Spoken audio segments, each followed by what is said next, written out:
Так, қайтадан бәріне сәлем достар. Естіліп тұрмын ба? Естіліп көрініп тұрмын ба? Всем опять привет. Ойбай, не кетті. Так, енді естілдің ба, көріндің ба достар? Естіліп көріндің ба?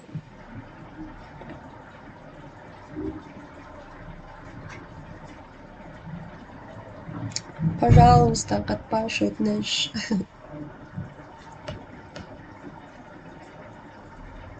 Аха, все, я, дейді, все, класс. Так, қайта басайық, бізде бүгінгі өтетін тақырыбымыз генетика. Сонымен, генетика басындасын қайтадан бір түсіндіріп өте салайын, бір айтып кете салайын. Бізде жалпы генетика дегеніміз бізде белгілердің тұқым қуалау заңдылығы және өзгергіштігін зерттейтін ғылым. Яғни, сіздердің мама папаларыңызға, немесе ата әжелеріңізге, немесе бір аға жеңгелеріңізге емес енді ағаларыңызға ұқсаған, яғни сіздер қалай ұқсады, не болып кетті деген сияқты соның барлығын зерттейтін ғылым бізде генетика деп аталады. Ғылым ретінде генетиканың негізін бізде чех жаратылыс зерттеушісі бізде Грегор Йоган Мендель қалаған деп есептеледі. 1866 жылы жарияланған бізде өсімдік будандарымен тәжірибелер деген мақаласы арқылы осы генетиканың негізі основасы құрылған деп айтады. Енді бұл сіздерге бұдан міндетті түрде келетін сұрақ, неге қалай келеді десеңіздер, бізде былай келеді. Генетиканың негізін қалаған чех жаратылыстанушысы деп келеді. Ол кезде Грегор Мендельді белгілейміз. Хорошо? Бізде одан кейін Грегор Мендельдің қандай еңбегінің әсерінен генетиканың негізі қаланды деген сұрақ келуі мүмкін. Ол кезде өсімдік будандарымен тәжірибе деген мақаласы деп белгілейсіздер. Хорошо? Өсімдік будандарымен тәжірибе деген еңбегінің әсерінен бізде генетиканың основасы құрылды. Так, жалғастырайық. Енді бізде тұқым қуалаушылық және өзгергіштік деген нәрсенің не екеніне тоқталайық. Бізде тарау солай аталады, Тұқым қуалаушылық дегеніміз екеуінің айырмашылығы бар. Тұқым қуалаушылық деген басқа нәрсе, өзгергіштік деген ол басқа нәрсе, кешірім сұраймын.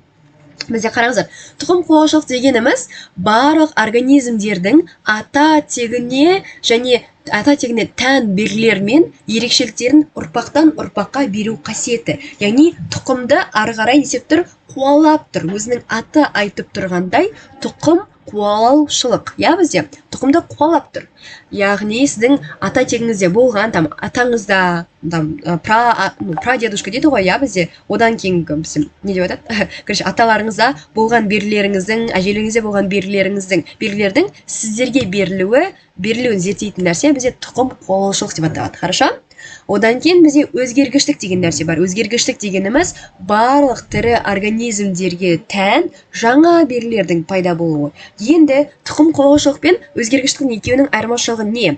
Тұқым қуалаушылық деген бізде сіздің ата тегіңізде болған какой-то, сізде бір өзгеріс болса да, мысалға, сіздің мамаңыздың көзі қара болуы мүмкін, папаңыздың көзі қара болуы мүмкін. Сіздің көзіңіз көк болса да, бірақ ол көк көзіңіз сіздің ата бабаңызда болған болуы мүмкін. Егер ата бабаңызда болып сізге берілген болса, онда ол тұқым қуалаушылық. Ал сіздің тұқымыңыздың ешқайсында вообще ешқашан көк көз болмай, сізде аяқ астынан көк көз пайда болса, ол нәрсе не деп аталады? Ол нәрсе бізде өзгергіштік деп аталады. Хорошо?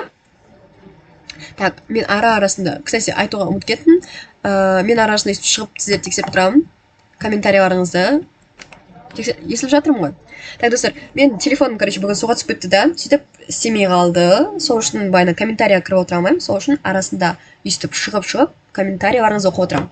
И сұрақтарыңызға сразу жауап бермесем, айып етпеңіздер. Себебі өйстіп, каждый екі слайд өтіп кеткеннен кейін өйстіп комментарияға кіріп қарап отырамын. Бәрі жақсы. Аха, все, класс, жалғастырайық. Енді бізде жалпы жалғастырамыз. Бізде келесі айтатын нәрсеміз, ол бізде тұқым қуалаушылық және өзгергіштіктің. Енді бізде осы тұқым қуалайтын өзгергіштік деген бар, және тұқым қуаламайтын өзгергіштік деген бар, Яғни адамдар бізде дайын белгілермен, яғни дайын өзгерістермен өмірге келмейді. Олардың барлығы қандай да бір даму процесі барысында бізде қалыптасып отырады. Например, сіздердің привычкаларыңыз бар деген сияқты, Например, сіздердің беттеріңізде веснушка болуы мүмкін деген сияқты. Вот, өзгергіштік деген нәрсе адамда тұқым қуалайтын өзгергіштіктер болады, және тұқым қуаламайтын өзгергіштіктер болады, өзгерістер. Яғни сіздің тұқым қуалайтын өзгергіштіктеріңіз, олар бізде қандай? Тұқым қуалайтын өзгергіштіктер. Олар бізде міне. тұқым қуалайтын өзгергіштіктер бұл көздің түсі, терінің түсі, шаштың түсі, я, терінің түсі дегенде андай загар алғаннан бөлек өзіңіздің натуральный теріңіздің түсі. Я, шаштың түсі, адамның бойы ұзын ба, қысқа ма деген сияқты. Және жыныстық айырмашылықтар, олар бізде тұқым қуалайтын өзгергіштіктер. Ал тұқым қуаламайтын, яғни сізде ғана, сіздің ата-бабаңызда, ама-бабаңызда жоқ, сізде ғана бар белгілер, бар өзгерістер, олар бізде сіздің дене салмағыңыз. Например, сіздің мамаңыз бен папаңыз өте толық адамдар болуы мүмкін, ал сіз өте арық адамсыз деген сияқты, я? Сондай сияқты бізде дененің салмағы тұқым қуаламайтын өзгергіштік. Бұлшықеттердің дамуы. Мысалға, сіздің папаңыз бен мамаңыз более андай арық, например, наоборот, арықтау болсын, я? Арықтау, накачанный емес болса, сіз залға барып, тренироваться етіп, накачаться етуіңізге болады. Сонда сіздің накачаться етсеңіз, сіз качок боласыз, я? Шкаф боласыз. Сол кезде сіздің бұлшықетіңіз дамиды. Сол бұлшықеттің даму дәрежесі ол тоже тұқым қуаламайтын өзгергіштік. Хорошо? Сонда ОБТ-да бұл қалай келеді? Сіздерге ОБТ-да сұрақ келуі мүмкін. Тұқым қуаламайтын өзгергіштіктерді белгілеңіз деп келетін болса, оған нені белгілейміз? Оған дене салмағын және бұлшықеттердің даму дәрежесін белгілейміз. Ал егер тұқым қуалайтын өзгергіштіктерді белгілеңіз дейтін болса, оған көздің түсін белгілейміз, терінің түсін белгілейміз, шаштың түсін белгілейміз, және бойын белгілейміз, және жыныстық айырмашылықтарын белгілейміз. Хорошо? Бізде енді жалпы Мендель деген бағана Грегор, Йоган, Мендель деген бізде чехтың жаралыстанушысы бар, я, бізде чешский. Енді осы Мендельдің ашқан бізде 3 заңы бар. Осы 3 заңының ашылу тарихына тоқталайық бүгін, я? Бүгін кішкене есеп шығаруға қатты тоқталмаймыз. Есеп шығарудың основасын ғана кішкене үйреніп кетеміз. Келесі сабақтардан бастап міндетті түрде есепке толық тоқталамыз. Хорошо? Генетикадан есептерге. Енді бізде жалпы Грегор Мендель бұршақты, яғни білесіздер, я? Мендельдің өзінің андай популярності Мендель бізде осы тұқым қуалаушылықтың заңдылықтарын 3 заңын осы бұршақты несеп будандастырып отырып тапқан болатын. Енді осы Мендель бұршақты, басқа әлемде өте көп, я? Жануарлар көп, например, там басқа жануарлар көп, одан өсімдіктердің де басқа түрлері көп қой. Там кукуруза болуы мүмкін, ладно, кукуруза емес, басқа мысалы шөп, ағаштар болуы мүмкін. Неге именно бұршақты таңдап алды Мендель, я? Неге именно бұршақ? Себебі бізде оны таңдауға өзінің причиналары болды. Мендельге деген көптеген ғалымдар бізде будандастырмай айналысқан болатын, я? Бірақ олардың ешқайсысы айқын заңдылықты анықтай алған жоқ, я? Неге? Себебі Грегор Мендель еще бізде не только бізде не болды, биолог болды, ол еще бізде математик болған. Және математик ретінде бізде жаңағы белгісіз, я? Белгісіз сандардың барлығын, яғни бізде примерно 10 белгісіз сан дейікші, сол 10 белгісіз санды табу үшін 10 әртүрлі теңдеудің шығу керек екенін түсінді. Я? Бір амалмен бүкіл 10 есепті бүкіл ал. Мысалы, я? Там 2 қосу 2 тең болады 4, 2 қосу 2 тең болады 5, 2 қосу 2 тең болады 6 деген сияқты емес қой. 2 қосу 2 тең болады 4, 2 қосу 3 тең болады 5, 2 қосу 4 тең болады 6 деген сияқты. Сөйтіп әртүрлі способпен бізде заңдылықтарды ашу керек екенін ол түсінді. Және де бізде бұршақты осы именно неге бұршақты, неге горох таңдап алды дегеннің себебі бізде мысалға бұршақтың 200-дей реңі болатын бізде жылқыдан айырмашылығы, жылқының аттардың түстері әртүрлі болады. Там қошқыл түсті аттар бар, ақ түсті, қара, қоңыр, не знаю, әртүрлі түсті аттар бар, я, бізде. Осы енді аттарға қарағанда бұршақты алу тиімдірек. Себебі бізде бұршақтың қарама-қарсы, қарама-қайшы 2 ақ белгісі болады. Ол бізде жасыл болса, келесі белгісі сары болады. Бізде кедір-бұдыр болса, келесі белгісі тегіс болады. Хорошо? Я?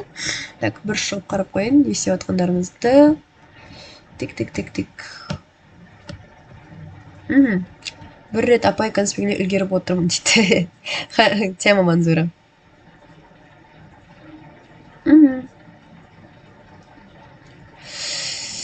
Так, все, класс, жалғастырайық. Естіліп тұрмын ғой, достар, я? Арттамын дейді. Себебі апай бүгін жай дейді. Дұрыс айтасыздар, я? Бүгін жай сөйлеуге тырысып жатырмын, достар. Все, естіліп тұрған сияқтын, қатып жатыр демегендеріңізге қарағанда жалғастырайық. Так. Аха, бізде енді қараңыздар, бұршақ өздігінен тозаңда, еще тағы бір бұршақты таңдаудың себебі, бұршақ бізде өздігінен тозаңданатын өсімдік болып табылады. Яғни бұршақты тозаңдандыру үшін бір қандай да бір насекомыйдың немесе жел арқылы тозаңданудың бізде қажеті жоқ. Ол өздігінен тозаңданатын өсімдік болып табылады.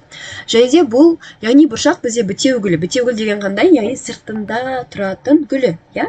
Сол сыртында тұратын гүлі ашылмай жатып, бізде ешқандай сырттан басқа шаң, басқа да тозаңдар, басқа бұршақтың тозаңдары келіп ішіне түсіп кете алмайды. Және өзімен өзі чистый, тап-таза болып өзімен өзі тозаңданады. Сондықтан да бұршақты алудағы тағы бір себеп осы.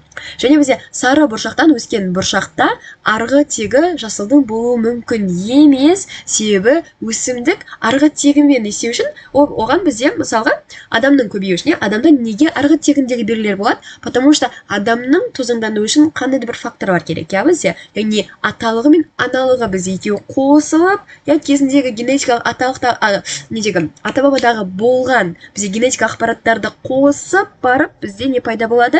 Бізде ұрық пайда болады, иә? Енді ал бұршақтарда ол олай емес. Бұршақтарда чистый, өзі қалай тұр? Өзінің жаңағы бізде, иә, бітеу гүлін жауып алды да, өзінің ішінде өз тозаңданды. Там ата бабасының генетикалық белгілері деген сияқты, оған ештеңе керек емес. Вот, таңдаудағы себебі тағы бір осы. Және де мұнда бізде енді ұбт-да келетін мына жерде бір термин тұрды. Я бізде ол достар, ауырып тұрмын.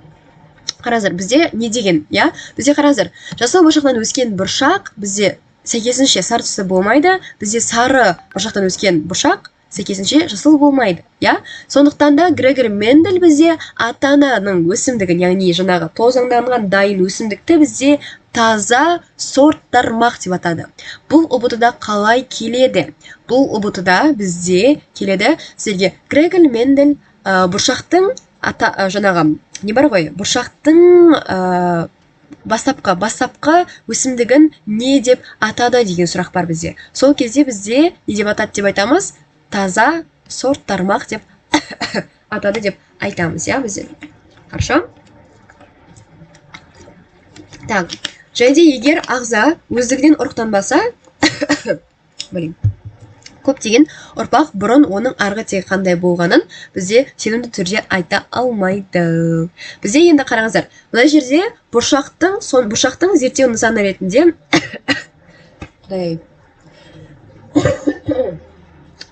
все. Кешірім сұраймын достар. Бұршақтың зерттеу нысаны ретінде зерттелудің 3 артықшылығы бар. Сіздерде бұл ұбт-да көп жауаптықта келеді міндетті түрде, иә бізде. Бұршақтың зерттеу нысаны ретінде зерттелетін бізде артықшылықтарын көрсетіңіз деген сұрақ келетін болса, бірінші артықшылығы барлығы 2 баламалы белгі. 2 баламалы белгі дегенді қалай түсінеміз? Яғни бірге белгісі болса, оның екінші қарама-қайшы белгісі болады. Басқа там 3-ші, 4-ші, 5-ші белгілері болмайды. Мысалға, там розаны алатын болсақ, розаның ақ түсті роза бар, иә бізде? Кустовойдағы фиолетовый, розовый, ақ деген сияқты, қызыл деген сияқты розаның түрлері көп, иә бізде? Ал бұршақта жасыл болса, ол сары ғана болады келесі белгісі. Кедір бұдыр болса, келесі белгісі тек қана тегіс болады. Яғни бір несі ерекшелігі, бір не деп айтамыз, выгодный жағы бұршақ зерттеудегі осы. Бірінші артықшылығы. Екінші артықшылығы барлығы белгілер саны аз. Яғни жаңағы бізде екі-ақ белгі, иә. Сол белгілер санының аз болуы бізде екінші артықшылығы.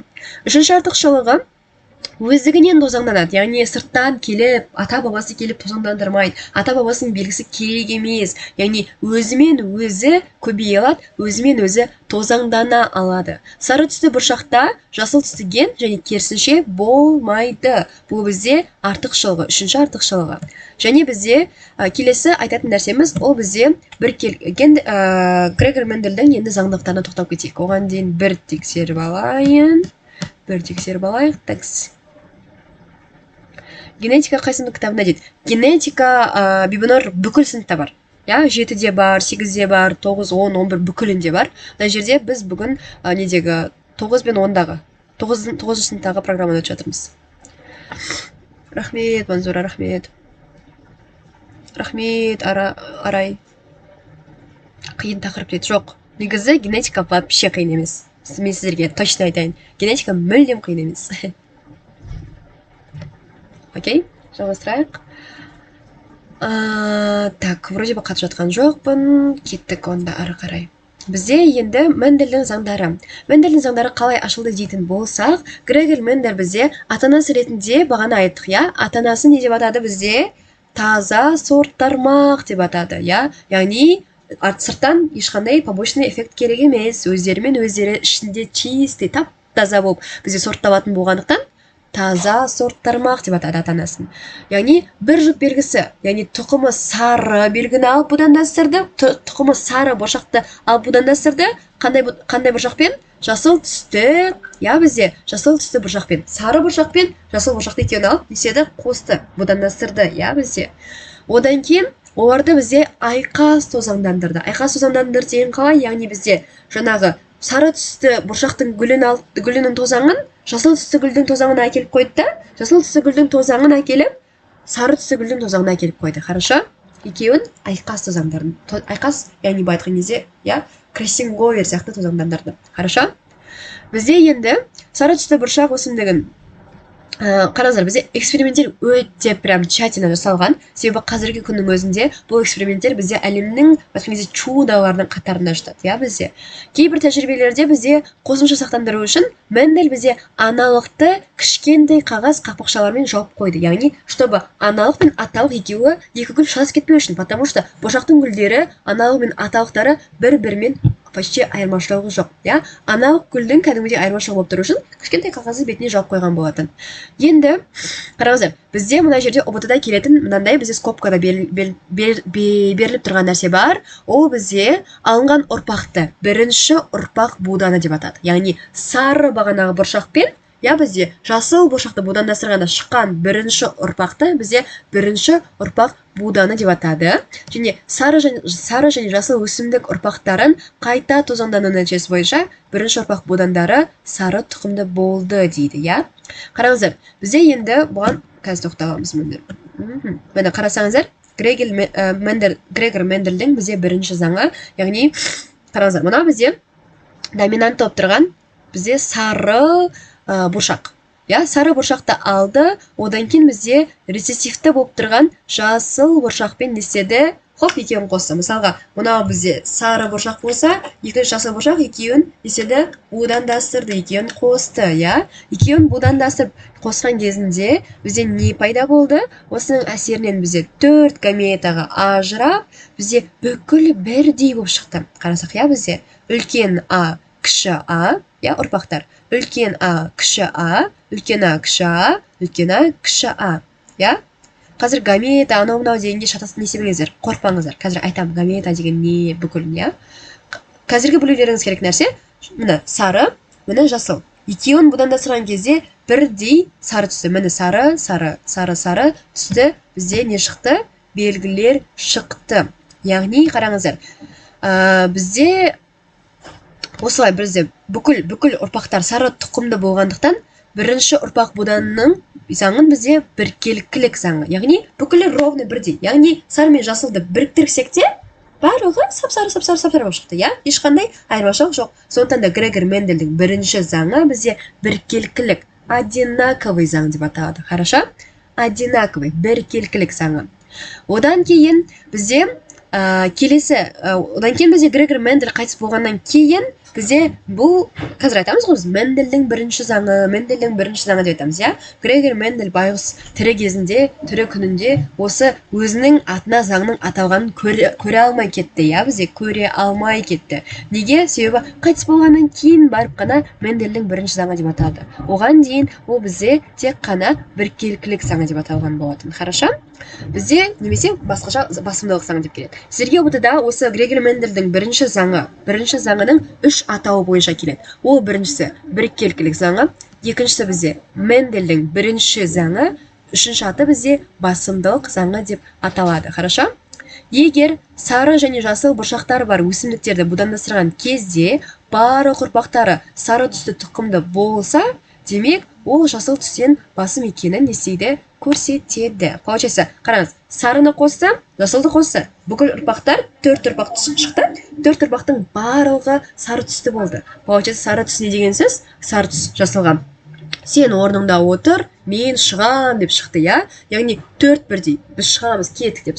Жасыл вроде бы қатысты процесске, я, көбеюге, но ана сарылар мықты екен, я? Мықты деген, мықтылықты генетикада қалай айтаймыз? Бізде мықтылықты генетикада доминант деп атаймыз, хорошо? Мықтылықты генетикада доминант деп атаймыз. Ал бізде андай кішкене қорқақтау, әлсізде болса, ондай белгіні біз генетикада рецессив деп атаймыз. Окей? Жалғастырайық.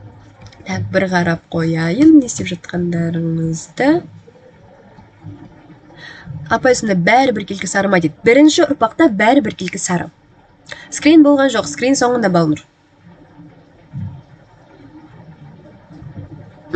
Сары тегі жасыл бұдыр еді, я дейді. Жамира, дұрыс айтасыз. Рахмет, Назымгүл, рахмет. Сорт, так, айдын бізде сорт тармақ деген не дейді? Сорт тармақ деген бай ғой, қараңыздар. Сорт, я? Сорт деген нәрсе айтады ғой, алманың сорты, арбуздың сорты деп айтады, я? Сорт деген, яғни түрі деген сөз. Получается, қараңыз, бізде таза сорт тармақ дегенде, мысалға, бұршақ, я? Бұршақтың өзінің түрі бар.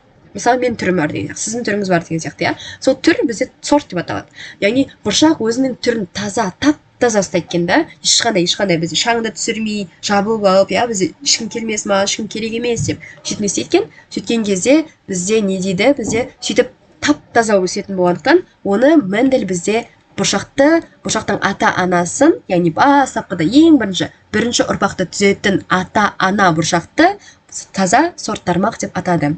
Түсіндіре алдым ба, Айдын? Есеп шығарамыз ба, апай дейді. Бүгін есеп шығармаймыз, достар. Бүгін есеп шығармаймыз, бұйырса келесі уақытта шығарамыз есепті. Бүгін основаларын, Мендельдің заңдары деген не, соларды айтып кететін боламын. Так, доминант да дейді, я. Мынау милый рецессивті дейді. Все, так, кеттік. Естіліп тұрмын, көрініп тұрмын деп үміттенем. Жалғастырайық. Бізде енді келесі қарастыратын. Грегор Мендель бізде сары түсті доминантты, яғни доминант деген сөзіңіз. Доминант деп айтқай, бағана качок күштелер, я, атамандар бізде доминант деген. Сол доминант деген сөздің өзі латын тілінен аударған кезде бізде басым, доминантис, басым артық, яғни андай күшті, власть, мощный, сочный деген сияқты, я.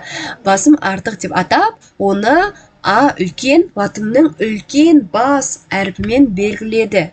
Яғни, сіздерге ертең есептер шығарамыз ғой, сол кезде үлкен, любой, А болсын, Б болсын, С болсын, Д болсын, любойы үлкен әрпен белгіленсе, значит, доминант деген сөз. Хорошо, есептің берілгенде. Ал кішкентай әрпен белгіленсе, ол бізде не деп аталады? Рецессус, рецессивті деп аталады. Хорошо? Я, латынның кіші әрпен берілгенсе, кішкентай әрпен, онда ол рецессивті. Ал үлкен әрпен берілгенсе, онда ол доминантты. Окей? Рецессивті, рецессус деген сөздің өзі латын тіліне аударғанда басылушы, кейін шегінуші деп аталады. Жалғастырайық. Енді бізде Мендельдің заңдары. Мендельдің заңдары. Ата-анасы бізде қараңыздар. Мына жақта бірінші заңына, я, мысалы ғана көрсеттім ғой мынаны. Ата-анасы бізде таза сорт тармақтар. Сары бізде, қараңыздар, сары белгіні, яғни мұны, сары белгіні, сарыны алдыда бізде жасылмен будандастырды. Я, бұл бізде ортасында тұрған X деген айқас тозаңдандыру деп аталады. Сары үлкен АА, доминант үлкен АА-ны, рецессив кіші жасыл АА-мен будандастырды. Бірінші ұрпақта, қараңыздар, енді бізде мұнда айта кететін нәрсе. Мынау тұрған П деп тұрған белгі, есеп шығарған кезде бұны бөлулеріңіз міндетті. П деп белгіленіп тұрса, бұл бізде parents. Хорошо? Parents. Яғни ата-ана. Parents. Я, мынандай бізде ненің Венера айнасы. Міне, көріп тұрсыздар ма? Мұны кішкентай тұрған айна сияқты, я? Міне, домалақ астында плюсигалар.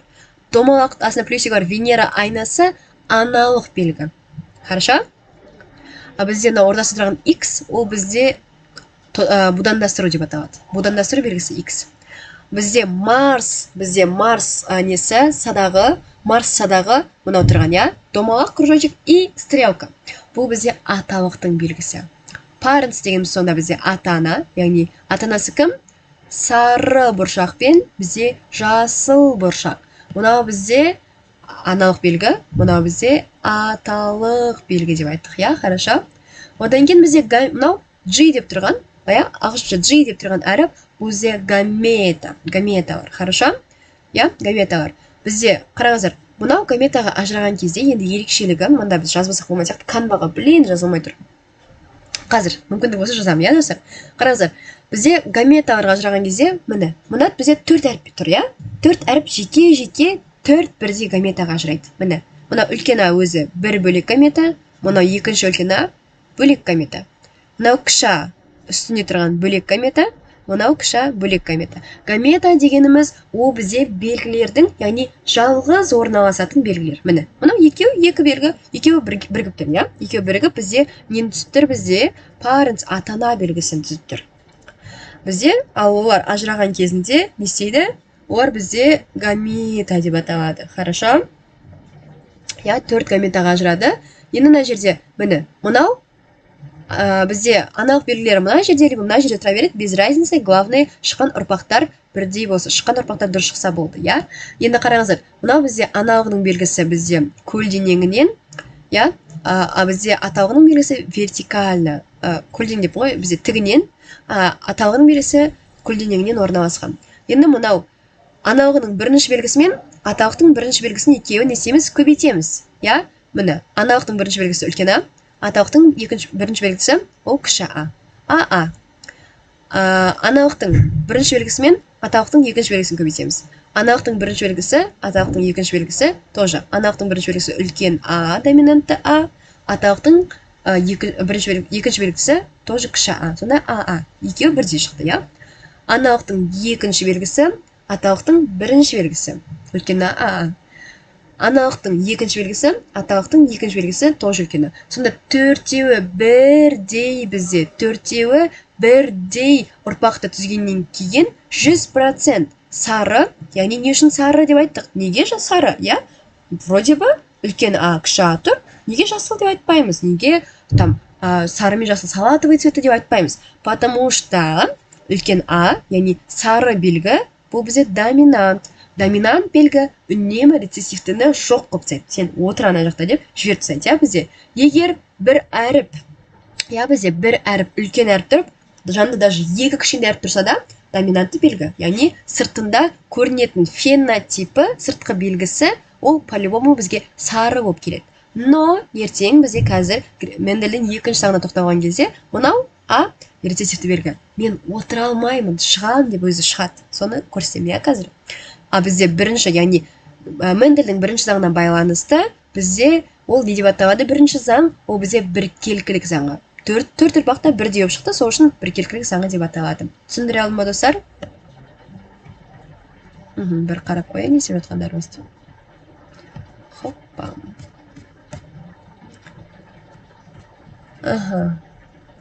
Арай, рахмет дейді.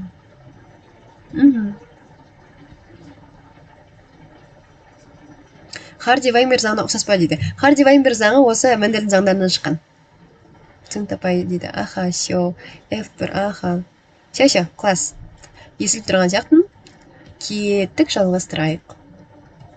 Жандарым осы ағымды жақсы көрем өзімше.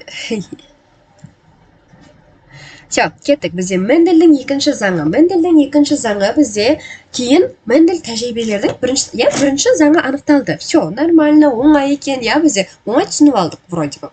Өміріміз жеңіл екен деп ойлап қалдық. Сөйтіп өміріміз оказывается жеңіл емес екен. Себебі Мендель мен деген тыныш жата алмаймын. Что-то мына жерден не то деп бізде екінші тәжірибесін бастап кетті, я, тәжірибесінің екінші фазасына кірісті. Яғни бірінші ұрпақтың буданы сары будан, я, біз бірінші ұрпақтан түсілген будан бағанағы сары. Нені? Қай белгіні, достар? Бағанағы айтқан мынаны уже. Мынау А, үлкен А, кіші Аны өзімен өзін будандастырды. Я, өзімен өзін. Бағанағы әже атасын емес, бұжы мынау дайын болған жас ұрпақты мынаны үлкен А, кіші А мен үлкен А, кіші Аны өзімен өзін будандастырды.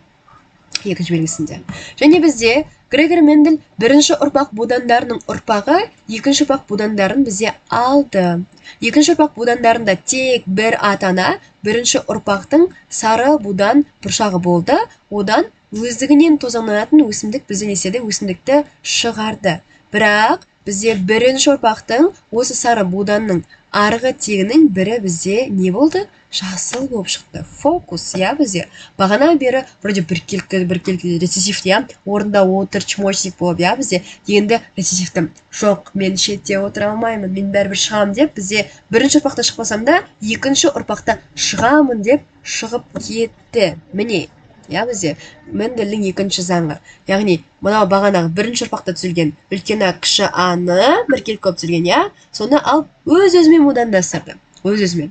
Сол кезде бізде гаметаға, міне, гаметаға ажырап тұр ғой. Айттық, я бізде каждый әріп жеке-жеке неге айналады дедік? Гаметаға, міне. Мынау үлкен А, бір гамета. Мынау кіші А, тағы бір гамета. Үлкен А, бір гамета. Мынау кіші А, тағы бір гамета. Гамета дегеніміз, ол бізде мынау берген зиготаның жеке-жеке орналасуы. Хорошо? Зигота дегеніміз, ол бізде уже ұрықтанған ұрық, я? Зигота дегеніміз ұрық, ал гамета дегеніміз сол ұрықтың екеуін батқан кезде ажырауы, ішінің ашылуы. Бізде бірінші ұрпағымыз қараңыздар. Бірінші ұрпақты түзу үшін, міне, мынау бізде, мынау не деп айттық? Қандай белгі дедік? Мынау паренс дедік, мынау аналық белгі дедік. Мынау аталық белгі дедік Марсадағы, я? Енді осы бізде бірінші үлкен А мен келесі F2 ұрпақты алуымыз үшін бізде аналықтың бірінші белгісі және аталықтың бірінші белгісін көбейтеміз. Міне, аналықтың бірінші белгісі, аталықтың бірінші белгісі. Шықты үлкен А, үлкен А. Доминантты 100% сары бұршақ шықты бірінші баласы. Екінші баласын табу үшін бізде міне, мынау аналықтың бірінші белгісін аламыз да, несеміз аталықтың екінші белгісімен будандастырамыз. Сонда бізде не шығады? Сонда бізде үлкен А мен кіші А. Но бізде ішінде жасылдың белгісі болғанымен, бізде по-любому түсі қандай түсті болды? Сары түсті болды, я? Одан кейін аламызда міне, аналықтың екінші белгісін аламыз, аталықтың бірінші белгісімен көбейтеміз. Сонда бізде үлкен А, аталықтың бірінші белгісі және аналықтың екінші белгісі міне, кіші А. Түсі қандай түсті? По-любому сары түсті. Әлі түсіміз өзгерген жоқ, я? Енді аламызда не істейміз? Бізде аналықтың екінші белгісі және аталықтың екінші белгісін көбейтеміз. Сонда бізде не шығады? Соңғысы бізде рецессивті АА, я, рецессивті. Мен жата бермеймін, мен шығамын, соңғы опысын шығамын деп шығып бізде жасыл түсті бізде нені береді? Жасыл түсті бізде бұршақты, жасыл түсті ұрпақты береді. Хорошо? Сонда бізде қатынасымыз, генотиптік қатынасымыз қандай болды? 3-1 болды. Яғни, міне, сары түсті 1, сары түсті 2, сары түсті 3. Я, генотиптік қатынас емес бұл, фенотиптік қатынас. Сары түсті 1, 2, 3. Ал жасыл түсті қанша? 1. Яғни, 3-тің неге қатынасы? 3-тің 1-ге қатынасы. Окей? Немесе бұны процентпен шағатын болсақ, 75-25 қатынасы деп айтамыз. Сіздерге ұбытыда либо 3-1 қатынасы деп келеді, либо 75-25 қатынасы деп келеді. Хорошо? Так, бір тексеріп қояйын, комментарийлар бар ма екен? Жанна Манзура. Нұрайым. I love you. Так, что там? Естіп тұрмын ғой. Генотип бойынша 1-2-1 ма дейді? Я, дұрыс айтасыз Арай. Генотип бойынша 1-2-1. Неге 1-2-1? Себебі бізде қараңыздар, генотип бойынша ерекшелік болып тұр, я? Міне, АА деген өз жағыз біреу, үлкен А деген біреу, кіші А деген біреу. Ана екеуі егіздер сияқты, я? Екеуі подружка. Мына екеуі подружка, мына екеуі третий лишний бар, короче. Получается, генотип бойынша қатынасы бізде біреу, үлкен Адан біреу, я? Үлкен А кіші Адан екеу, бірдің екінің неге қатынасы? 1-ге қатынасы. Хорошо? Так, жалғастырайық. Бізде енді жалпы Мендельдің заңдары бізде 3-ке бөлінеді деп айттық. Оның біріншісі бізде біркелкілік заңы, басымдылық заңы немесе Мендельдің бірінші заңы. екінші заңы ол бізде белгілердің ажырау заңы. Қараңыздар, бізде жаңағы мынау көрсеткен нәрсем, жаңағы айтқан нәрсеміз, иә, айттық қой. Басында бізде сары болып бірінші ұрпақ шықты. Екінші ұрпақты, енді бірінші ұрпақтың өзімен өзін будандастырған кезде ажырап, иә, мен жасыл рецессивті жата алмаймын, мен ажырайым деп кетті. Бұл бізде Грегор Мендельдің екінші заңы, ажырау заңы деп аталады. Хорошо? Одан кейін бізде гаметалардың тазалық заңы деген бар. Оған тоже қазір тоқталамыз. Окей. Енді бізде қазір теорияны бітіргеннен кейін, егер уақытымыз қалып жатса, есепті кішкене басып кетеміз, хорошо? Теория көп емес, 15-ақ бет.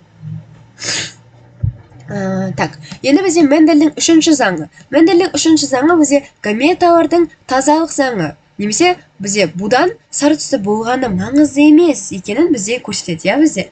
Жасыл түс гені будан арқасында жұмыс істемесе де, көрінбесе де, ол бәрібір гаметаға таза күйінде түсті және ұрпақтарында берілді, иә, бағана айтқан міне. Қараңыздаршы, жасыл түсті ұрпақ, мына жерде жасыл түсті ұрпақтың жартысы бар. Мына жерде жартысы бар. Я бізде, яғни бұл жартысы болғанымен өзі басқа түсін, сарымен қосылдым мен болды, түсімді өзгертем, оранжевый болам деген жоқ қой. Яғни таза болып, бағанағы мен нақты рецессивті болсам да, әлсіз болсам да өзімнің мықтылығымды сақтаймын, тазалығымды сақтаймын деп алып, бізде сарыдан өзі бөлініп шығып, екінші заңына сәйкес, үшінші заңына сәйкес таза жасыл түсті болып шықты. Я бізде сонда үшінші заңы бізде не деп аталады? Мендельдің, ол бізде гаметалардың тазалық заңы деп аталады. Хорошо? Так, енді бізде аллель дегеніміз не деген нәрсеге тоқталамыз қазір. Бір қарап кетейін, коммент бар ма екен? Сыныпта жатыр еді. 15-ақ бет, я. Артта едім вип-1 дейді. Ерасыл, кешкірдіңіз ба, не ағартасыз? 50-ақ адам отыр ғой, достар, қалғандар қайда? Окей. Тазалық заңы чистопотный. Дұрыс айтасыз, Манзура, чистопотный, я. Мен деген кір болмайым. Басқа біреу мені ұрып кетсе де, мен таза болам деп. Жоқ, скрин болған жоқ әлі. Скрин соңында. Окей, жалғастырайық. Енді бізде аллель дегеніміз не? Аллель дегеніміз бізде тауық емес. Аллель деген тауық бар еді, естеріңізде ма? Аллель деген бізде тауық емес. Аллель деген генетикада бізде гомологты хромосомалардың бірдей үлескілерінде орналасқан және қандай да бір нәруыздың синтезіне жауап беретін әртүрлі амин қышқылдары ретін анықтайтын гендер бізде деп аталады, аллельді гендер немесе аллельдер деп аталады. Оған мысал ретінде айтатын болсақ, мысалға, хромосомамыз бар, хромосоманың бір бөлігінде орналасқан, мысалға, шаштың түсіне жауап беретін генетикалық бөлік бізде бір аллель. Келесі бөлік, келесі аллель деген сияқты. Яғни бізде хромосоманың гомологты. Бізде хромосома нешеге бөлінетін еді, достар? Хромосома бізде 2-ге бөлінеді. Бізде гомологты хромосомалар және гомологты емес хромосомалар деп екіге бөлінетін еді. Гомологты хромосомалар дегеніміз бізде гомолог деген туысқан деген сөз, қарапайым тілмен айтқан кезде. Хорошо?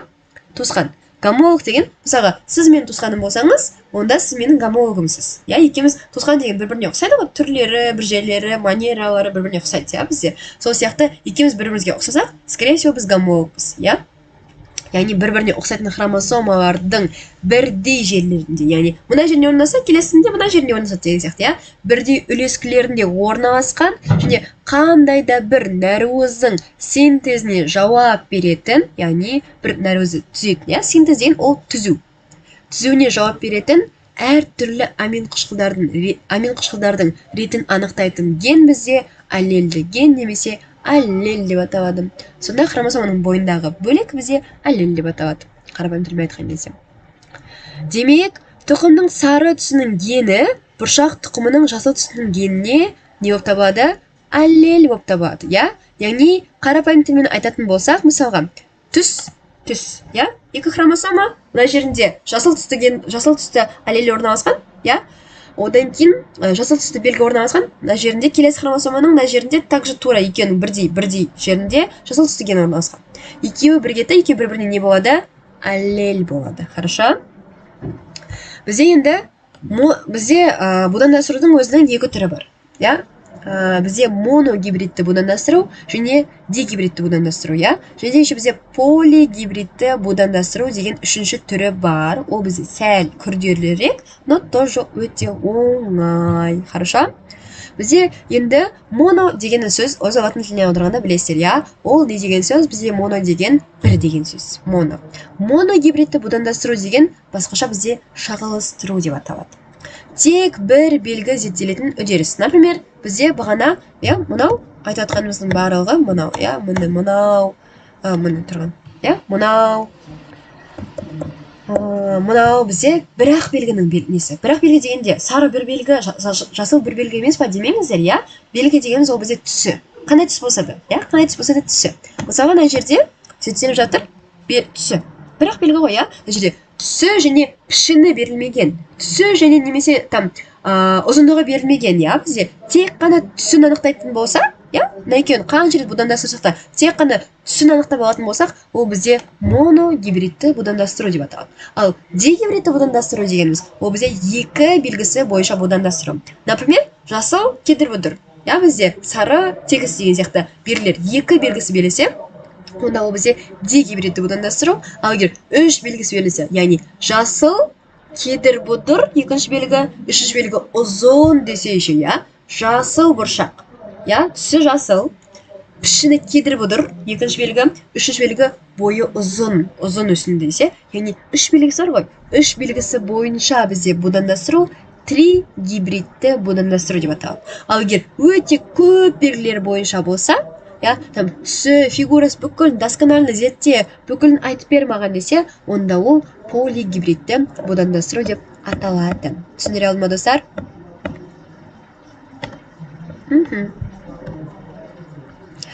Так, бір қарап қояйық. Хоп. Не дейді? Үшінші заң тәуелсіз тұқым қуалау деп те аталады ма дейді? Я, үшінші заңы тәуелсіз тұқым қуалау деп те аталады. Алелейді.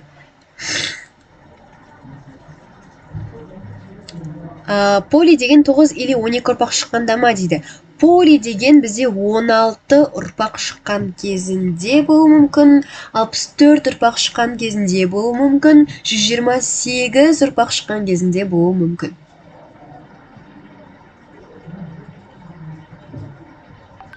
Мендель заңына кімдер бағынады дейді? Мендель заңына бүкіл тірі ағзалар бағынады. Барлық тірі ағзалар, полный тірі ағзалардың барлығы Мендель заңына бағынады. Бағынады. Ойбай, Мендельдің заңы бар екен, Мендель тыңдайық демейді ғой. Просто геніміз, иә? Геніміздің барлығы осы Мендельдің заңдарына сәйкес бізде құралады. Окей? Так, жақсы жалғастырайық. Манзура 16 дейді. Аха. Дұрыс Манзура. Енді бізде жалпы зигота, иә, бізде зигота деген не? Зигота деп айтамыз, иә, зигота деп басын айтып жатырмыз. Зигота деген не деген сұрақ пайда болса, қараңыз, бізде адамдардың зиготасы бар, иә? Адамдардың зиготасы қалай? Аналық жыныс клеткасы бар, аналық жыныс жұмыртқа жасушасы бар, одан кейін аталық сперматозоид бар, иә? Бұлар жыныс клеткалар деп аталады. Екеуі аналық жұмыртқа жасушаға аталық сперматозоид келіп қосылса, бұл екеуін қосылғанның нәтижесінде пайда болған нәрсені біз зигота деп атаймыз, хорошо? Я, яғни ұрықтанған бізде жасуша бізде зигота деп аталады. Енді зиготаның осы генетикадағы белгіленуі. Зиготаны белгілеудің бізде үш нұсқасы болуы мүмкін. Я, бізде қараңыздар. Зигота деген міне, мынау аналық белгі, аталық белгі екеуі қосылды да, я, бізде екеуі қосылды. Аналық белгі, аталық белгі екеуі қосылды деген сияқты. Осыдан егер екі белгіміз орналасса, бұл бізде зигота деп аталады, хорошо? Генетикадағы есептерде сіздер екі белгісі бар. АА, ББ, ЦЦ деген сияқты, или үлкен ақша деген сияқты белгілер беріліп қойса, бұл нәрсе бізде зигота деп аталатынын ұмытпаңыздар. Енді зиготаны белгілеудің үш варианты бар. Ол бізде егерде үлкен А болса, доминантты зигота, кіші А болса, рецессивті зигота, доминант деген бағана айтық, күшті. Качок, шкаф, я, бізде мықтылар. Ал рецессив деген, ол бізде слабенький әлсіздеулер, я, бізде рецессивті гомозигота. Одан кейін бізде гетерозигота деген нәрсе бар. Яғни үлкен А біреусі, я, но доминантты белгі, мынау рецессивті белгі. Екеуі бірдей емес қой, я, но екеуі де АА, екеуі де үлкен А, кіші А болып тұрған жоқ қой. Біреусі үлкен А, екіншісі кіші А, я. Екеуі екі түрлі болып тұрғандықтан гетеро. Латын тіліне аударғанда гетеро деген сөздің өзі бізде не деп аталады? Әртүрлі деген сөз. Әртүрлі гендерден құралса, ол зиготамыз гетерозигота деп аталады. Енді бұл сұрақ сіздерге бұтада келуі мүмкін. Зиготаны белгілеудің варианттарын, нұсқаларын көрсетіңіз деген сұрақ келетін болса, доминантты гомозиготаны осыны үлкен А, кіші А, және үлкен А, кіші А деп осы үш белгіні белгілейсіздер. Хорошо? Енді генотип және фенотип. Біз последнийіне келдік, достар. Қазір есепке келеміз бұйырса. Бір қарап жүрейік. Апай сағыз жіберіп біткен соң дейді. Міндетті түрде жүрем.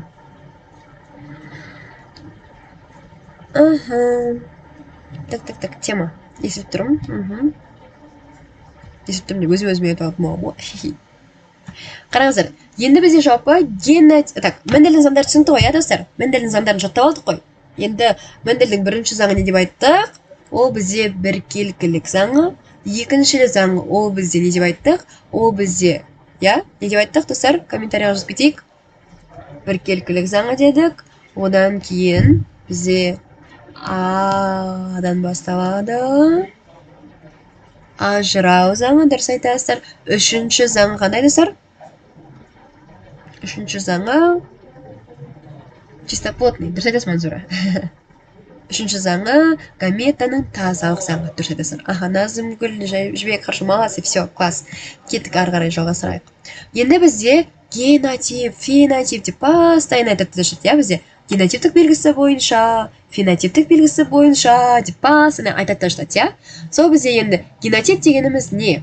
Генотип дегеніміз ағза гендерінің жиынтығы. Яғни біздің айтқан кезде ішімізде, сыртымызға көрінбейтін ішіміздегі әйтеуір гендеріміздің, тұқым қуалшық белгілеріміздің жиынтығы бізде генотип деп аталады. Ол бізде гомозигота немесе гетерозиготалы болуы мүмкін. Оны бағана көрсеттік қой, бізде міне.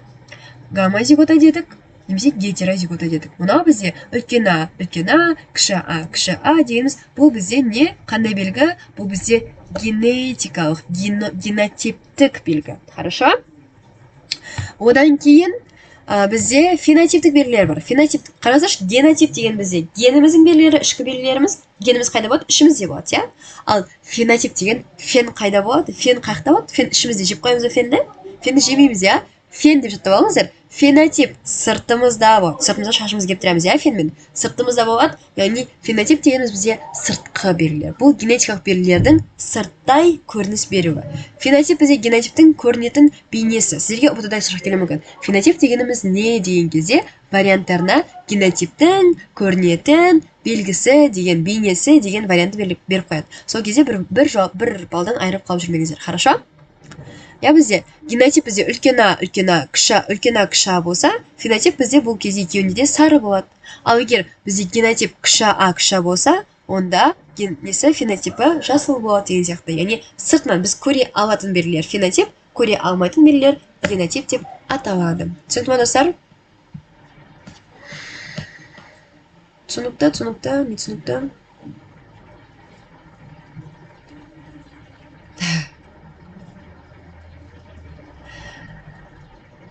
Видеоға дайындыққа барасыздар скоро. Сайыққа барам. Зың ғой апай дейді. Все, тема. Енді есеп шығарайық ақырындап. Түсінікті, все.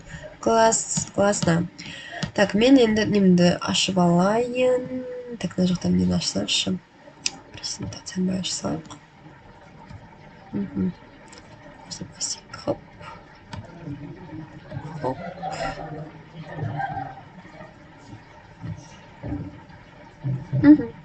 Басик.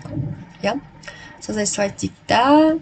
И одан кейін слайд-шоу текущего.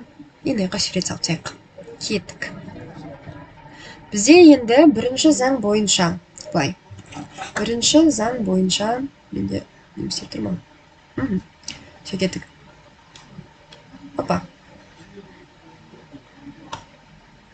Бірінші заң бойынша бізде берілетін белгілер былай.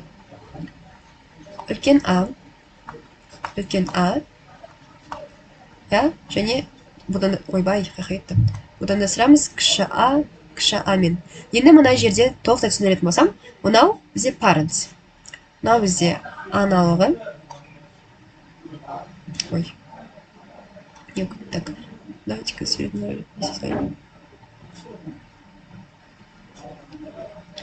Ага. Что-то тачпадым қуыватыр. Аха, алтай салайын мынаны. Қайтадан саламын қазір суретін.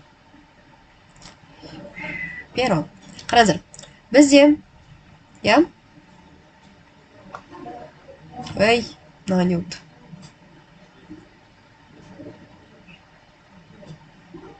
Аха, бізде енді берілгені бойынша, мысалға, сары демей қояқ, я? Бізде сары демей қояқ, мысалға, алайық, бұршақты алмайық. Например, бізде доминантты сіздерге есепте былай берілуі мүмкін. Доминантты белгілердің сіздерге берісін, например, доминантты қызыл, қып-қызыл доминантты раушан, я? Қызыл түсті раушан, доминантты деп тұр, я? Қызыл түсі, онда екеуі де доминантты белгі болса, үлкен А, үлкен А болады. Я бізде есептің берілгенде еще, одан кейін бізде рецессивті, бізде ақ раушанмен будандасты. Ойбай. Мен что-то. Рецессивті ақ раушанмен будандасты дейік. Я? Мынау бізде несі? Бұл бізде аналық белгісі. Мынау бізде аналық белгісі бізде міне. Мынау аналық белгі. Я? Айна сияқты, байна сап тұратын айна бар ғой, айна сияқты. Аталық белгіміз ол бізде Марстың садағы. Міне. Марс садағы. Хоп. Блин, тачпадым, қуатыр. Аха, қараңыздар. Енді бізде бұнаны гаметаға ажыратамыз. Гаметаларға. Я? Гаметаларға. Жазу онша емес достар, мән. Қараңыздар, гаметаға ажыратамыз. Гаметаға ажыратқан кезде мынау өзі бір бөлек гамета. Мынау өзі бір бөлек гамета. Мынау неге бетіп тұр? Түсінбей тұрмын. Неровно поверхность, что ли? Я? Блин, кәсіп кетті, ладно. Қараңыздар, гаметаға ажыратқан кезде мынау өзі бір бөлек гамета. Я? Мына бірінші белгісі. Аналықтың бірінші белгісі өзі бір бөлек. Аналықтың екінші белгісі өзі бір бөлек. Бізде аталықтың, я? Аталықтың бірінші белгісі өзі бір бөлек гамета. Аталықтың екінші белгісі өзі бір бөлек гамета. Енді мынаны қалай белгілейміз? Мынаны аламыз да мынаумен. Будандастырамыз. Бұл жерде үлкен А, я? Үлкен А және кіші А. Бізде енді мынаны тағы да аламыз да, қайсымен будандастырамыз? Мынамен будандастырамыз. Ой, блин, мына жерде неге былай кетіп жатыр? Түсінбей тұрмын. Так, өшіре салайын, өшіре жөнейін. Өшіре кетіп кетті, ана жер. Хоп. Аха. Так. Перо. Қараңыздар, бізде, я, мынаумен бағана мынау кетті.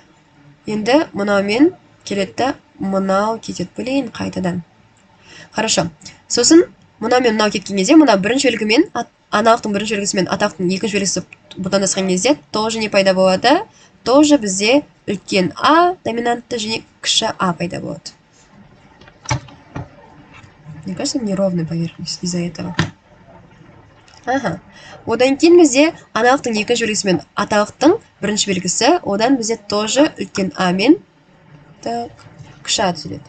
Одан кейін одан кейін бізде аналықтың екінші белгісімен аталықтың екінші белгісі будандасады.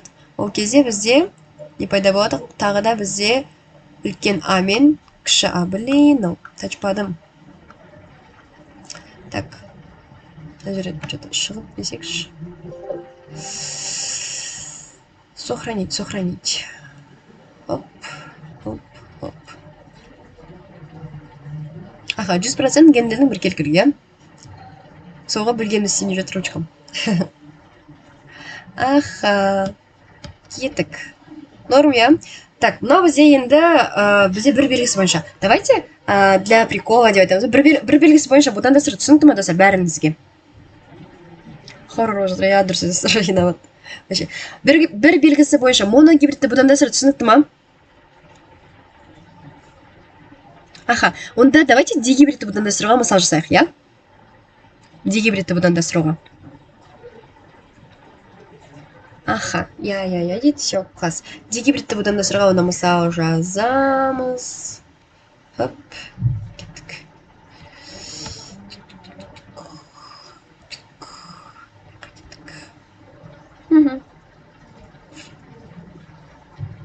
дегибридті будандастыру. Қараңыздар, моногибридті будандастыру деген кезде, моногибридті будандастыруда бізде бір-ақ белгі. Ол либо түсі, либо фигурасы, либо ұзындығы ғана анықталуы мүмкін.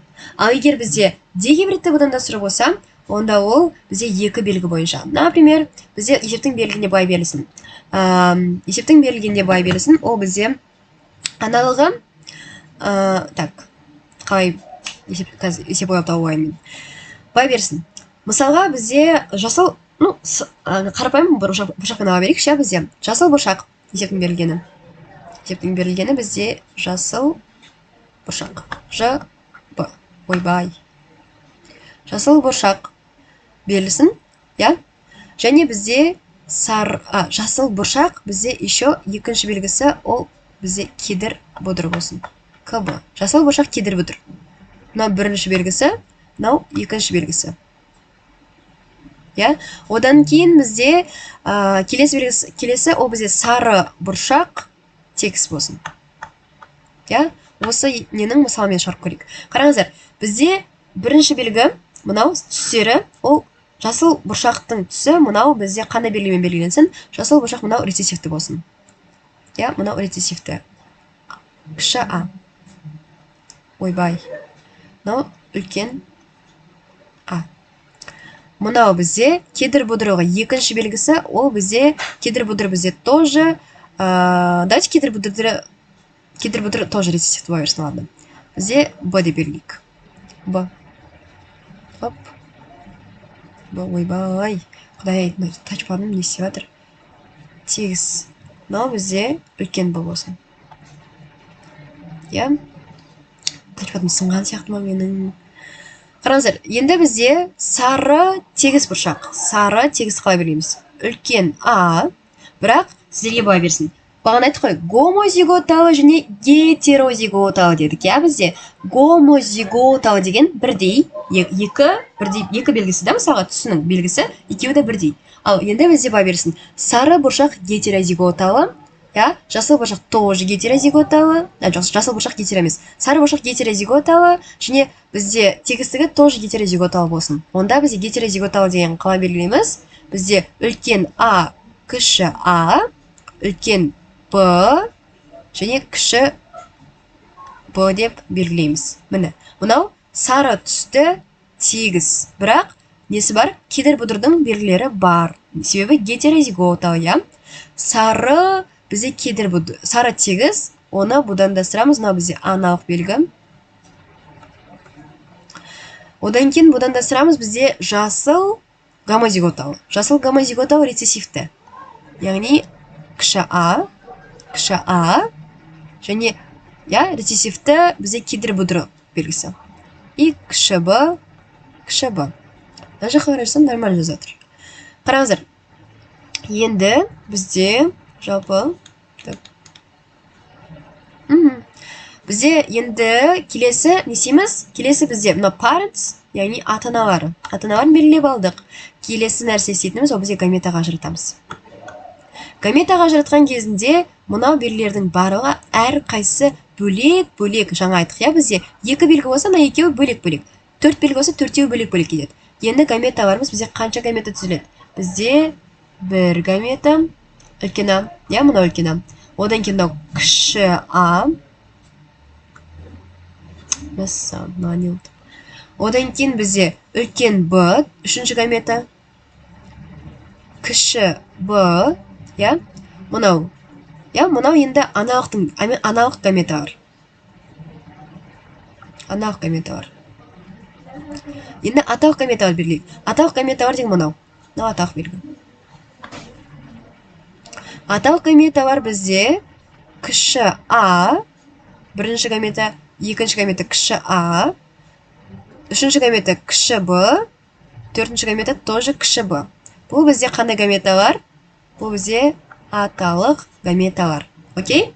Енді бұл гаметаларды бір-біріне есеміз қазір будандастырамыз. Бұл будандастыру үшін қазір бізде мынаны өшіріп алайық, на бетін өшіріп алайын. Хоп. Қайтадан жазамыз кометаларды. Мощновайзерный указка дегенмен көреміз. Ага. Так, ну норм сияқты, я көрейік енді. Так, окей. Бізде қарайтын болсақ, бізде бағана кометалар жаздық. Оп. Что-то лазерный указка істемейді ғой. Так, маркерді көрейік онда. Так. О, все. Ну, нормально жазады сияқты, иә? Кометалар. О, алла. Бұл да жазбайды. Жарайды. Не суждено бүгін. Перомен жаза берейік. Қараңыздар. Бізде енді бағана кометалар жазып алайық қайтадан. Комета. Аналық кометалар.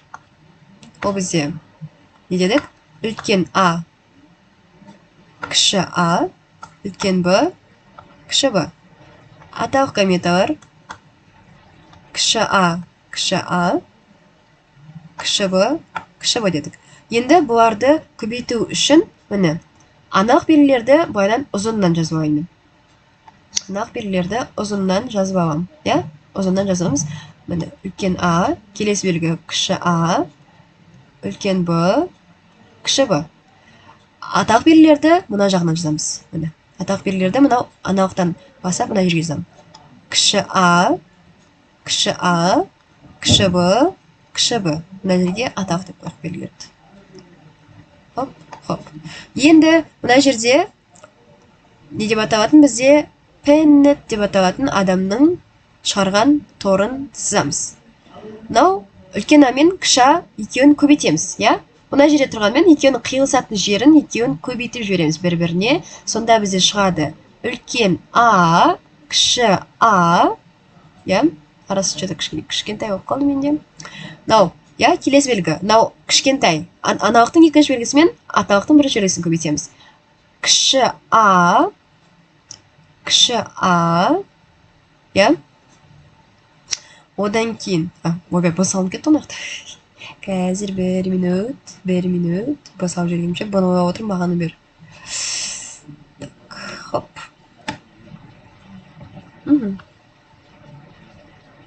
Хоппа, кеттік. Кіші А дедік. Одан кейін бізде, я? Стоп. Мен, кажется, моногибридтен істеп жатырмын ойым. Я моногибридтен істеп кеттім қайтадан. Давайте басик. Мыналарды кометаға ажыратқан кезде давайте біріктіріп жібереміз. Яна жерлерді біріктіріп жібереміз. Сонда біріктіріп жіберсек бай болады. Хоп. Мына жерді өшіп тайын. Мына жерді қайтадан өшіп тайын. Так, кометаға ажыратқан кезде кішкене қателесіп кеттік. Я? Бай ажыратақ кометаға. Кометаға ажыратқан кезде дигибридті будандастыруда, моногибридті емес, дигибридті будандастыруда бай болады. Кометасы. Бағанаға паренс қайтадан жазып алайын. Паренс.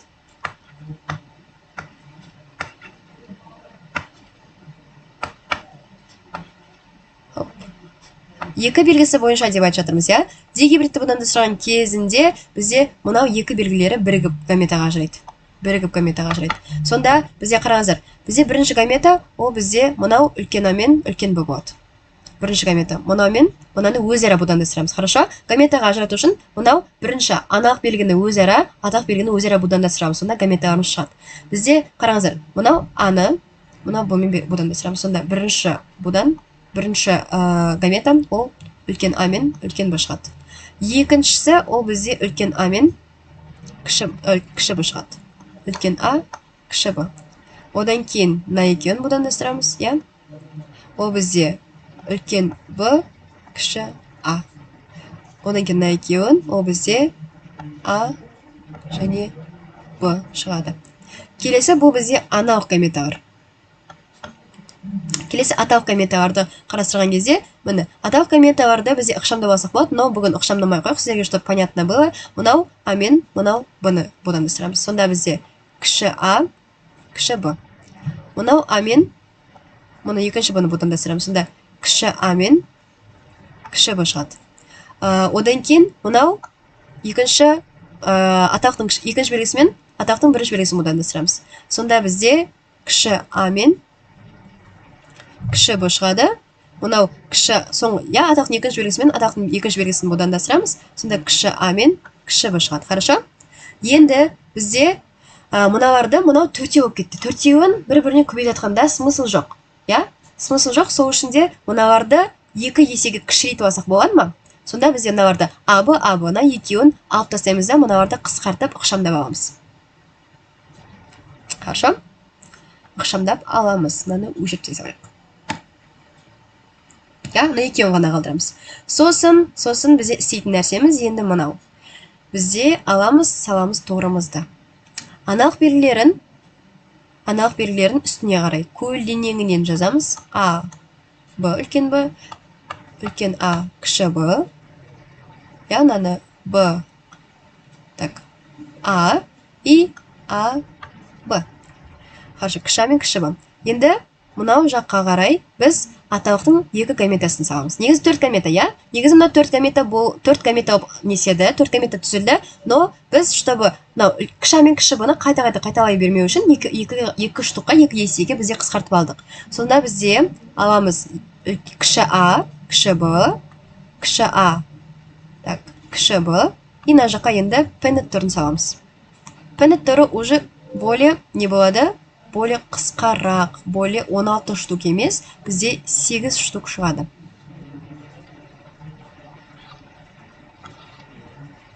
Саған бірінші классың бағасын жазуындай болды ғой, жазуым тегі.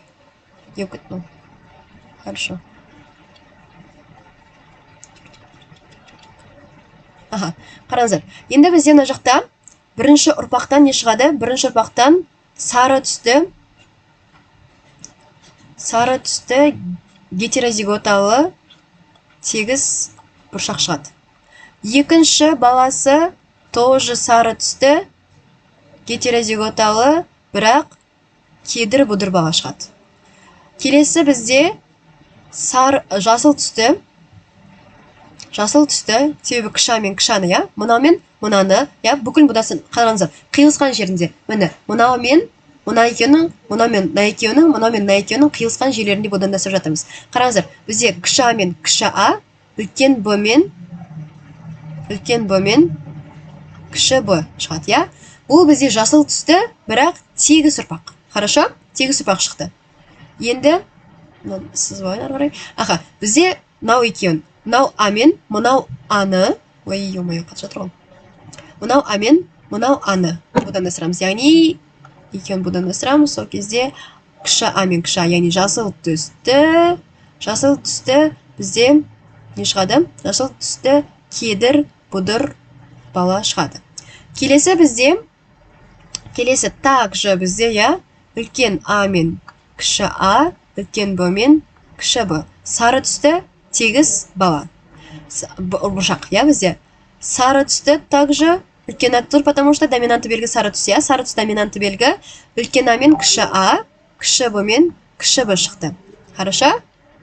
Одан кейін бізде үлкен А мен, кіші А мен кіші А, үлкен Б мен кіші Б шықты. Бұл біз жасыл түсті.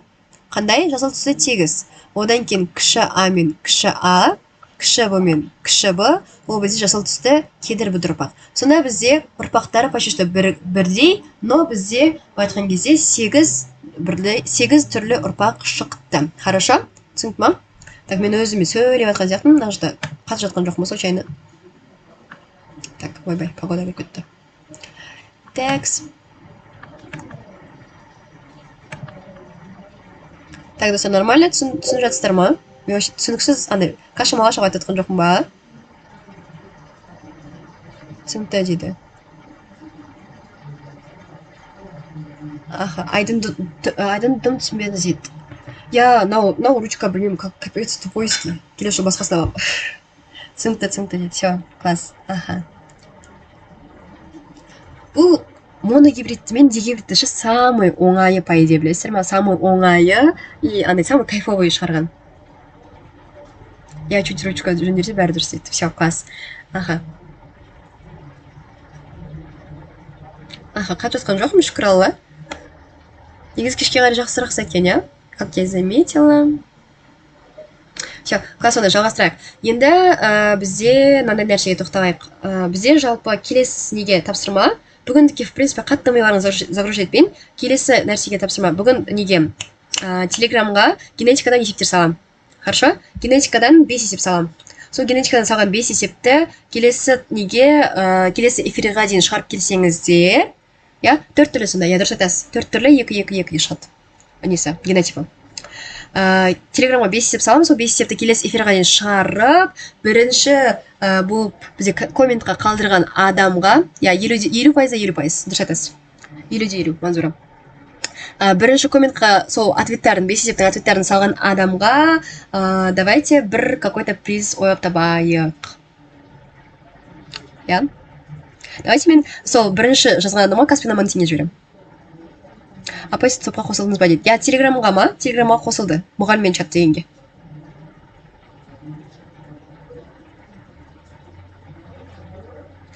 Бес мың дейді.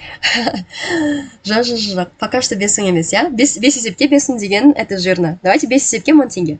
Одан кейін келесі жолдары каждый раз генетикадан есептердің сандарын көбейтіп и призында санын көбейтіп отырамыз. Мани, я. Тірлік кетті дейді. Хорошо. Окей. Так, в принципе, тақырып түсінікті болды ма, достар? В принципе, тақырып түсінікті болды ма? Тақырып түсінікті болса, негізі жалпы аяқтайық. Ойбай. Сұрақ бар ма, достар? Бүгінгі тақырып түсінікті ма? И сұрақ бар ма? Я, скрин жасалаңыздар, достар. 56 адам отыр, как раз қалғандарын пассау жасайық. Күшті дейді. Келесі стримға дейін сау болыңыздар. Назарыңызға рахмет. Все, сау болыңыздар. Всем пока. Я, моны мен диден берем, міндетті түрде. Түсіндірген нәрсемен ғана берем, уайымдамаңыздар. Андай қиян есеп бермеймін. Все, сау болыңыздар. Всем пока. Қашқындар келеді қазір дейді. Қашқындар келмей тұрып сау болыңыздар скринді.